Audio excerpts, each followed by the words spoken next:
might be after 20th of this month आपको वो India में दोबारा नजर अच्छा बैकडोर कुछ ना कुछ चल रहा है शायद। इसका खुलासा ही बता देता हूँ। खुलासा ये कि उन्होंने कहा है कि जनाब ना मुझे डिपोर्ट किया गया है इंडिया से, ज़ैनब अब्बास ये कह रही हैं, ना मुझे कहा गया है कि छोड़ दो, लेकिन मेरी अपनी जो कुछ साबका ट्वीट्स हैं, बाय द वे उन ट्वीट्स के बारे में उन्होंने कहा नहीं है लेकिन कह दिया है कि वो ट्वीट्स को उन्होंने ओन कर लिया है कि वो ट्वीट्स उन्हीं की थी।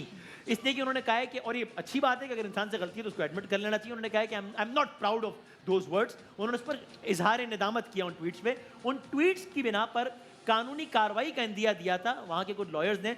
ज़ैनब भी कहती है कि मैंने अपने आप को इतना वल्नरेबल, इतना स्केर्ड फील किया कि मैं इंडिया छोड़कर आ गई। ये सारे का सारा इस ट्वीट का क्रक्स जो है वो ये है। उन्होंने कहा भी है, I understand and deeply regret the hurt caused by the posts that were circulated. I wish to make clear that they do not represent my values or who I am as a person today. So we all learn with time.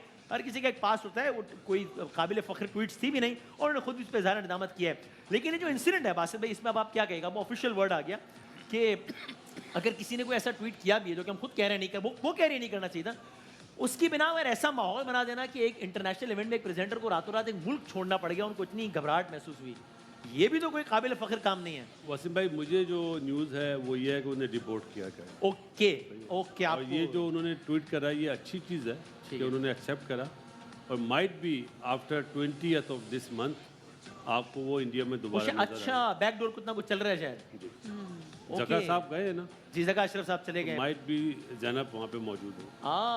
आपकी कोई इत्तला या ख्याल क्या आपका कि ये? पहले तो मैं मुल्क के कवानीन आपसे समझना चाहता हूँ, क्या किसी को डिपोर्ट करने के बाद वापस एंट्री दी जा सकती है? ऐसा रेयर होता है आमतौर पे। कभी भी इंडियन लॉ क्या कहता है, लेकिन ये कि हाँ अमूमन नहीं सुना कि जिसको डिपोर्ट। अगर प्राइम मिनिस्टर बोल दे तो आपको नहीं, स्वाबदीदी इख्तियार से तो, लेकिन आमतौर पे होता ऐसा कम है कि आपने बंदे को डिपोर्ट किया और 4 दिन बाद दोबारा आने दें। अच्छा, दूसरा ये कि एक बात और आपको बताऊं कि पाकिस्तान में ये बड़ा पाकिस्तान के इंटरनेशनली बड़ा कॉमन है कि बहुत सारी पोस्टें जब आप करते हैं तो वो करते आप हैं लेकिन अल्फाज आपके नहीं होते, आपको मिल जाते हैं और आप पोस्ट कर देते हैं। हाँ। ठीक है ना। बहुत सारे लोग जज्बाती हो रहे थे आप उस दिन की चीज़ें निकालने में, तब भी ये कह रहा था कि वो इस पर बात नहीं करेंगी कि मेरे साथ ये ऐसा माहौल है। आज उन्होंने वही स्टेटमेंट दे दी, अपनी गलती मानी, सब कुछ अपने पे लेके और उन्होंने कर दिया। अब शायद इस जज्बा खैर सगाली का इनाम जो है, जो बासित भाई कह रहे हैं, वो शायद मिल जाए। हाँ, यानी मिलना भी चाहिए। हो सकता है कि डिपोर्ट ना किया हो, उस वक्त उनको लगा हो कि मुझे निकल जाना चाहिए, अब बैकडोर कुछ बातचीत हो गई हो, उस दिन बता रहा था, और इस ट्वीट के बाद अब माहौल साजगार हो जाए और चले जो उस दिन कहा था, आज भी ये कहता हूँ कि उनको पहुंचा दी गई थी ये सारी बातें, इतना कुछ डरा दिया गया था, फिर उनके पास कोई और ऑप्शन रहा नहीं था। और अच्छा है अगर वापस चले जाए तो अच्छा है, इतनी बात ये चीज़ हमारे मुल्क में भी होनी चाहिए। जो बहुत ज़्यादा ट्वीट्स करते हैं ना लोग, हाँ, उन्हें भी ख्याल करना चाहिए। चलो भाई, अरे भाई वाह, एक ब्रेक लेते हैं। अरे भाई पॉइंट मार दिया। मैं आपको एक जाने से ब्रेक पे जाने से पहले एक अंदर की रिपोर्ट दे दूं क्या कि आज पुलाव और कोरमा बना हुआ है। शो के बाद आप चेक करना, ये क्या खबर है? अंदर की रिपोर्ट है, मुझे आई है। आपने कहा वो खबर दे रहे थे, आप भी खबर दे रहे थे। बाहर की रिपोर्ट दे दो, अभी सलवटे सही है। अरे भाई वाह, चलो, मैंने सवाल का सही जवाब दिया। ब्रेक लेते हैं, आप लोग भी हमारे साथ हैं, ब्रेक के बाद आते हैं दोबारा।